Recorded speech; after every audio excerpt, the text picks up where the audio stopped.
Fernandes deadline passes with no offer made by Manchester City. Hi there, good evening. Welcome along to the transfer show. No bids yet, but is that the end of the matter? Well, Chelsea's bullish statement appears to say yes. Enzo Maresca's enigmatic smile suggests maybe not. Well, thinking about things that make you smile, the Chuckle Brothers. Michael Bridge, Vinny O'Connor here to bring you right up to speed with all the day's deals. A year on from his £30 million move to Chelsea, is L.Delap about to leave Stamford Bridge? News on him coming up. Right, let's start with Enzo Fernandez, who's dominated the transfer headlines this week. Chelsea placed a deadline on clubs to make their offers for the midfielder by 5 o'clock today. Oh, the phone's going crazy in here. Let me turn that now. We've got a government alert, actually, we're hearing, which I guess you've all got at home. But we are going to press on with the transfers. So, Enzo Fernandez. Deadline placed on all clubs to make a bid for him today, 5 o'clock. Michael Bridge, what happened? Well, what a start, eh? Yeah. Stay inside, everyone. Watch us. Stay inside. It's warm out, all right? It's hot. Right. Thought the alarm was City big. I thought it was just me, and I just looked at Mike, and then the whole Sky Sports News all look at each other. Anyway, let's get underway. Enzo Fernandez. Enzo Fernandez, because this is a big story. So, of course, now, yesterday we told you that there was a deadline for Manchester City to make an offer to Chelsea, an offer of 120 million, but that deadline has now passed. Now, Chelsea, the verbal acceptance, terms and conditions that were made to his representatives for potential interested clubs is now off the table, and we understand that it is now expected that he will be at Chelsea for the next season. I just think it's interesting, that word, expected. Exactly. Vinny, what are you reading into all this? I can't see it being the end, Mike. I can't see, if City really want the player, them not going in with a bid. This is not a regulatory deadline that was set. This was a deadline that was set by Chelsea to try and maximise the amount of potential money they could get from any kind of deal, and to make sure that it was done within a certain amount of time, so they're not messing around at the last minute trying to get in a replacement, for instance. So it's up to City now. If City want to go in with a bid, it's purely up to them. They've got every right to go in if they want the player. I think, obviously, there's still the factors at play. We'll see what happens with Rodri. We'll be speaking about him a little bit later on, obviously. But, as I say, I just can't see this being the end of the matter. But does Chelsea look a bit silly if they don't stick to their guns now, if City do come in and then they sell the player? Yeah, I look at other things as well. He's just returned from the World Cup. So you can imagine he'll be speaking to Xabi Alonso. There's an understanding we have that he isn't completely happy that he's not one of the highest payers at the moment. You've got Reece James, Moises Caicedo, João Pedro signing new contracts. Of course, when he joined Chelsea from Benfica, he signed an extremely long contract. So will he be looking for improved terms off the back of this? I think as well, when you get these deadlines, we love it in terms of, it's just great for us in terms of transfers, but we need to look at it as well and say, will he be agitating for a move going forward as well? But also, the relations are quite strained between the two clubs because of the Manchester City head coach is the former Chelsea head coach, Enzo Maresca, and we know what happened with him. So I think this one isn't over yet. Vinny, Manchester City spent £116 million on Elliot Anderson. Mm-hmm. How can they spend £120 million on Enzo Fernandez? It is doable. They generate a lot of money. You'll know, Mike, and you look at the last financial report, I think it was £694.1 million in total revenue that Manchester City brought in. There's also a deal on the table, don't forget, for Tijani Reinders to leave. That's, just over £50 million that can be generated from that. On top of that, I mentioned Rodri before as well. If you're looking at upwards of £60-65 million for him, then you're getting close to the £120 million that we understand is needed to get Enzo Fernandez away from Chelsea at the moment. So on top of that, I think there's also the potential for someone like Jack Grealish still to leave in this window and getting his wages off the wage bill. So again, that frees up some cash for Manchester City to do these kind of deals. So yeah, again, we keep saying it, we don't think this situation is far from over at the moment. Well, as Michael mentioned, Enzo Maresca worked with Fernandes last season during his time at Chelsea, and this is what he had to say about the midfielder today.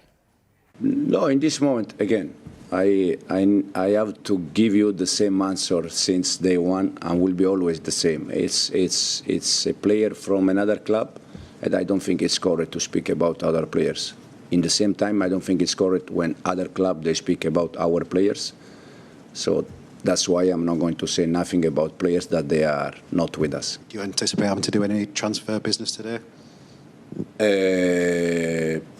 Not today, to be honest. I don't think we're going to do something today. That cheeky little smile at the end, not today. So where's your money, Michael? Do you think City will make a bid, like Vinny said earlier? It's a lovely top he's got on, by the way. It wouldn't surprise me. I think I do believe it will come down to conversations with Xabi Alonso. As I say, he's only just returned. I think maybe the bid deadline's a bit of fun. And I go back to the statement, Mike, it's now off the table, but it's expected he will stay this season. Expected. Is he worth £120 million, Vinny? I'm wondering how much Bridgie wants to pay for Maresca's top, to be fair. 120 million, yeah, he is. He's undoubted quality. You've seen what he's done for Chelsea. Again, on the international stage, full of experience. And I think going to Manchester City, potentially, again, will bring the best out of him. It's another challenge. I'm not saying, I don't want to offend Chelsea fans who obviously clearly would want him to stay. But at the same time, it might be a deal that suits both sides, because if he starts agitating, as Michael said, then there's a potential for unrest, and Chelsea don't want that. Certainly under a new manager going into a new season with Xabi Alonso, they want it to be a settled environment and ready to push on. We know the potential within that Chelsea squad as well, and they don't want this dragging on. I'd liken it to, if it does continue to drag on, Isak at Newcastle last summer, and we saw how that upset Newcastle. Yeah, indeed. Well, as mentioned, Rodri could be key to all of this. And Barcelona's second bid of £55 million was rejected yesterday. Rodri returned to City today, but Maresca didn't rule out the World Cup winning captain moving on. Now, Chelsea winger Mykhailo Mudrky has spoken to the club's media team about his return to active competition following that 20-month suspension from football. The former Ukraine international said he's been doing double training sessions and keeping to a strict diet regime in order to return to the club in the best condition possible. I missed a lot. The process, the trainings, games especially, to compete, to win, and to be hungry for more always, And how much work had you been putting in to make sure you were ready when the opportunity finally arose? I've been training hard. I didn't give up. And I just tried to work as hard as I could, like 6 days a week with proper recovery, with proper sleep schedule, food, everything was the same. Just double session per day, because to come back and to show myself again in the football world, that was my mission. I knew what I have to do for that. Of course, it helps when you see people wait for you. It helps you, especially mentally. Mm-hmm. I'm thinking back to tour. Was there a moment or a place that really stood out to you?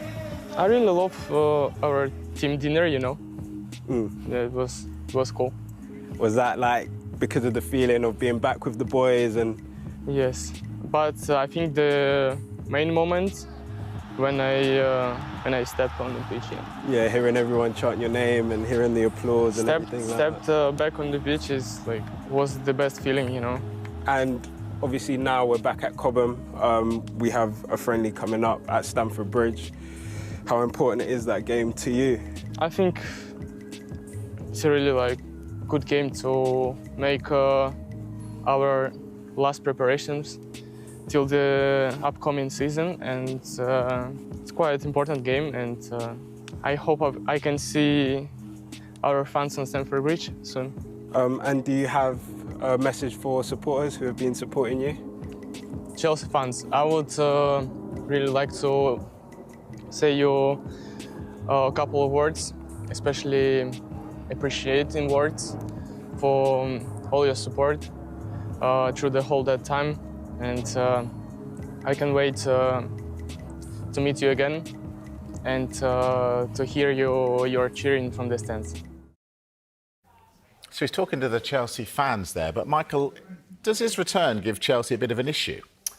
Well, they're not in Europe, so I'd imagine after being out for so long, despite him doing all the double training session and everything, I mean, he looks fit, he's got shoulders, he's on, but nothing is better than a game and matches. You know, you can only play so many under-21 matches. I would assume maybe a loan could be an option because they're only going to have the Premier League, Carabao Cup and FA Cup. He would want to play regularly and he might just miss that sharpness for some time, maybe a 6-month loan till January. Yeah, indeed. We'll keep an eye on that. With David Moyes. And ultimately, not surprisingly, you're going to back yourself, aren't you? He's going to want that opportunity for Champions League football or the opportunity to challenge for trophies and play in Europe. And therefore, he saw a better opportunity and backed himself at Chelsea. Ultimately, it's resulted in him not getting the game time he wanted and not scoring the goals that he would have wanted. And maybe he would have had more of an opportunity going to a side like Everton. But no time for regrets. He's got the opportunity this summer, potentially, to get that move. And Everton, again, are interested. But at £50 million, as you say, Mike, definitely not going to pay that. I wonder if this doesn't happen, this move to Como doesn't happen, or potential move, then maybe would Everton be able to get, or a team like Everton be able to get a loan deal as we get nearer that deadline? Yeah, if he goes to Como, it's Champions League football, isn't it? Yeah. Right.